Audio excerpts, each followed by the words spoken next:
आकाशवाणी गोरखपुर से प्रादेशिक समाचार।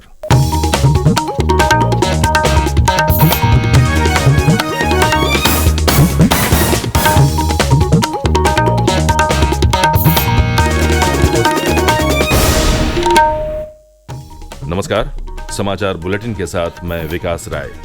पहले मुख्य समाचार।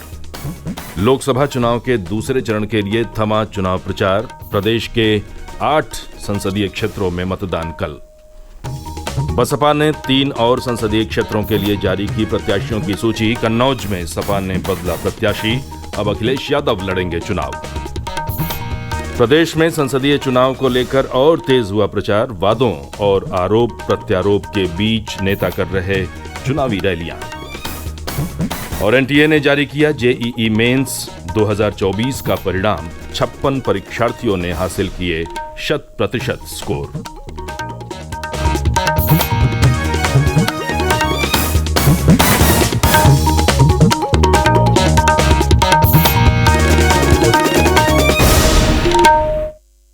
और अब समाचार विस्तार से। लोकसभा चुनाव के दूसरे चरण के लिए प्रदेश के 8 संसदीय क्षेत्रों अमरोहा, मेरठ, बागपत, गाजियाबाद, गौतम बुद्ध नगर, बुलंदशहर, अलीगढ़ और मथुरा में चुनाव प्रचार कल शाम थम गया। चुनाव प्रचार के अंतिम दिन भाजपा, बसपा और इंडिया गठबंधन समेत अन्य उम्मीदवारों ने अपने पक्ष में माहौल बनाया। गाजियाबाद लोकसभा क्षेत्र से बसपा प्रत्याशी नंद किशोर पुंडीर ने हापुड़ जनपद के पिलखुआ में रोड शो कर वोट मांगे। वहीं हापुड़ में भाजपा प्रत्याशी अरुण गोविल ने रोड शो किया। राष्ट्रीय लोकदल के अध्यक्ष जयंत चौधरी ने अमरोहा के पपसरा गांव में भाजपा प्रत्याशी कंवर सिंह तंवर के समर्थन में चुनावी जनसभा को संबोधित किया। पोलिंग पार्टियां और सुरक्षाकर्मी आज से ही पोलिंग बूथों पर रवाना होंगे।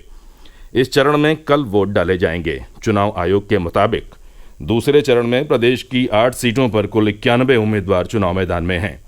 गौतम बुद्ध नगर और मथुरा सीट पर सर्वाधिक 15-15 और बुलंदशहर में सबसे कम 6 प्रत्याशी अपनी किस्मत आजमा रहे हैं।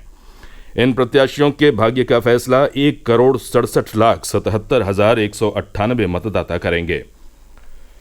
लोकसभा चुनाव में प्रदेश में बहुजन समाज पार्टी ने 1 संसदीय सीट का प्रत्याशी बदलने के साथ ही 2 और लोकसभा क्षेत्रों के लिए प्रत्याशियों की 7वीं सूची जारी की है। पार्टी ने भदोही से अतहर अंसारी की जगह अब इरफान अहमद को अपना उम्मीदवार घोषित किया है।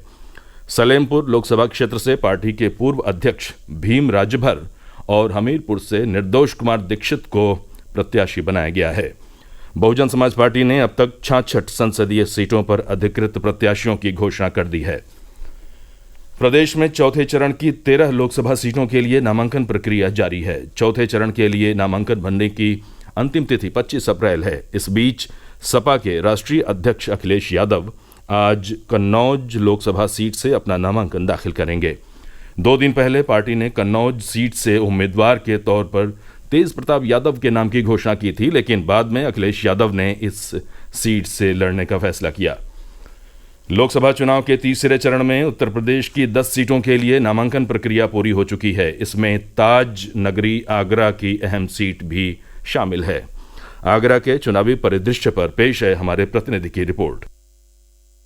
आगरा लोकसभा सीट कभी कांग्रेस का गढ़ हुआ करती थी। वर्ष 1952 से लेकर 1971 तक यहां से कांग्रेस ने जीत दर्ज की, जबकि इमरजेंसी के बाद कांग्रेस विरोधी लहर में चौधरी चरण सिंह की पार्टी भारतीय लोकदल ने यहां पर जीत दर्ज की। हालांकि उसके बाद 1980 और 1984 के 2 चुनावों में यहां पर कांग्रेस फिर जीती। 1989 में जनता दल ने इस सीट पर कब्जा किया। उसके बाद 1991, 1996, 1998 में देश में हुए लगातार 3 लोकसभा चुनावों में भगवान शंकर रावत भाजपा से सांसद रहे। वर्ष 1999 और 2004 में समाजवादी पार्टी से चुनाव लड़े फिल्म अभिनेता राज बब्बर यहां से सांसद रहे। वर्ष 2009 और 2014 में भाजपा ने इस सीट पर कब्जा किया और रामशंकर कठेरिया सांसद बने। वर्ष 2019 में भाजपा ने अपना प्रत्याशी बदल यहां से प्रोफेसर एसपी सिंह बघेल को चुनाव लड़ाया और वह सांसद बने। इस बार भाजपा ने एसपी सिंह बघेल, सपा ने सुरेश चंद्र करदम और बसपा ने पूजा अमरोही को प्रत्याशी बनाया है। सभी पार्टियों ने अपने प्रत्याशियों के पक्ष में प्रचार तेज कर दिया है। सज्जन सागर, आकाशवाणी समाचार, आगरा। भाजपा के वरिष्ठ नेता और केंद्रीय गृह मंत्री अमित शाह ने कल शाम वाराणसी में लोकसभा क्षेत्र के केंद्रीय चुनाव कार्यालय का उद्घाटन किया। इसके बाद एक महत्वपूर्ण बैठक को संबोधित करते हुए उन्होंने कहा कि प्रधानमंत्री नरेंद्र मोदी के 10 साल का कार्यकाल स्वर्ण अक्षरों में लिखा जाएगा। देश को उन्नति के रास्ते पर ले जाने का जो कार्य नरेंद्र मोदी ने किया है, उसे और आगे बढ़ाने के लिए तीसरी बार मोदी जी को प्रधानमंत्री बनाना है। प्रादेशिक समाचार आप आकाशवाणी गोरखपुर से सुन रहे हैं। ये समाचार बुलेटिन हमारे YouTube channel AIR news Gorakhpur और X हैंडल AIR न्यूज़_GKP पर भी उपलब्ध है। लोकसभा चुनाव के पहले चरण का मतदान संपन्न हो चुका है, जबकि दूसरे चरण के अंतर्गत कल वोट डाले जाएंगे। इस बीच बाकी बचे चरणों के चुनाव को लेकर राजनीतिक दलों के प्रमुख नेताओं ने चुनाव प्रचार और तेज कर दिया है। भाजपा के वरिष्ठ नेता और प्रदेश के मुख्यमंत्री योगी आदित्यनाथ ने कल लखनऊ में पत्रकारों से बातचीत में कहा कि भाजपा को मिलने वाला एक एक वोट हर व्यक्ति की सुरक्षा, सुशासन और संप्रभुता को सुनिश्चित करता है। भारतीय जनता पार्टी भारत को विकसित भारत के रूप में स्थापित करने के संकल्पना को लेकर आगे बढ़ रही है। मैनपुरी लोकसभा से सपा प्रत्याशी डिम्पल यादव के समर्थन में समाजवादी पार्टी ने कल सैफई में कार्यकर्ता सम्मेलन आयोजित किया। इस मौके पर सपा प्रमुख अखिलेश यादव ने कहा कि पश्चिम से चली हवा भाजपा का सफाया कर रही है। पहले चरण ने रुझान दे दिया है कि जनता भाजपा के खिलाफ है।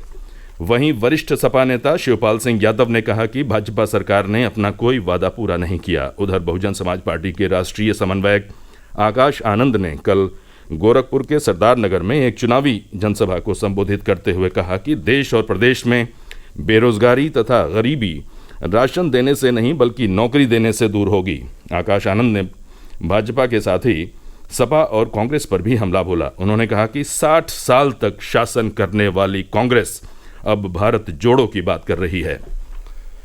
आकाशवाणी की प्रधान महानिदेशक डॉक्टर वसुधा गुप्ता ने कल मथुरा आकाशवाणी केंद्र और दूरदर्शन केंद्र का निरीक्षण किया। इसके साथ ही उन्होंने वरिष्ठ अधिकारियों के साथ बैठक भी की। डॉक्टर वसुधा गुप्ता ने कहा कि स्थानीय रेडियो स्टेशन द्वारा स्थानीय समस्याओं पर ज्यादा ध्यान केंद्रित किया जाए, साथ ही स्थानीय संस्कृति और रीति रिवाजों का भी पूरा ध्यान रखा जाए, जिससे ब्रज की संस्कृति, कला और साहित्य को जन जन तक पहुंचाया जा सके। राष्ट्रीय परीक्षा एजेंसी NTA ने कल देर रात संयुक्त प्रवेश परीक्षा JEE मेंस 2024 का परिणाम जारी कर दिया है। 56 परीक्षार्थियों ने 100% स्कोर हासिल किया है।